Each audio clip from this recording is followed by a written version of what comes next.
ഏവർക്കും സ്വാഗതം. പ്രാദേശിക വാർത്തകൾ ചുരുക്കത്തിൽ. അരനൂറ്റാണ്ടുകാലം തച്ചനാട്ടുകരയിൽ പൊതുപ്രവർത്തനം നടത്തി ജനങ്ങളുടെ മനസ്സിൽ സ്ഥാനം നേടിയെടുത്ത ചെത്തല്ലൂർ മുസ്ലിയാത്ത് കലി വീട്ടിൽ MK രാമകൃഷ്ണൻ മാസ്റ്ററുടെ നിര്യാണത്തിൽ ചെത്തല്ലൂരിൽ സർവകക്ഷി യോഗം സംഘടിപ്പിച്ചു. അനുശോചന യോഗം തച്ചനാട്ടുകര പഞ്ചായത്ത് പ്രസിഡന്റ് KPM സലീം ഉദ്ഘാടനം ചെയ്തു. തച്ചനാട്ടുകര മണ്ഡലം കോൺഗ്രസ് പ്രസിഡന്റ് P കൃഷ്ണദാസ് അധ്യക്ഷത വഹിച്ചു. തച്ചനാട്ടുകര പഞ്ചായത്തിലെ ആദ്യകാല കോൺഗ്രസ് പ്രവർത്തകരിൽ മുഖ്യധാരയിൽ നിന്നിരുന്ന വ്യക്തിയാണ് രാമകൃഷ്ണൻ മാസ്റ്റർ.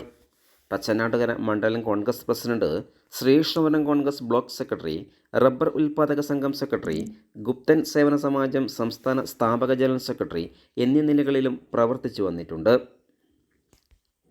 അനുശോചന യോഗത്തിൽ വിവിധ രാഷ്ട്രീയ പാർട്ടി പ്രതിനിധികളായി Hamsappa master, Murali Vadakkekara, C Jayan, PM Bindu, Madhusoodanan K, Noufal, GSS സംസ്ഥാന പ്രസിഡന്റ് കുട്ടികൃഷ്ണൻ മാസ്റ്റർ, NSS സംഘടനാ പ്രതിനിധി ശശിധരൻ KP എന്നിവർക്കൊപ്പം പഞ്ചായത്തിലെ വിവിധ വാർഡ് മെമ്പർമാരും വിവിധ രാഷ്ട്രീയ പ്രവർത്തകരും സാഹിത്യ പ്രവർത്തകരും പൊതുപ്രവർത്തകരും വിവിധ വിദ്യാലയങ്ങളിലെ അധ്യാപകരും ചടങ്ങിൽ സംസാരിച്ചു.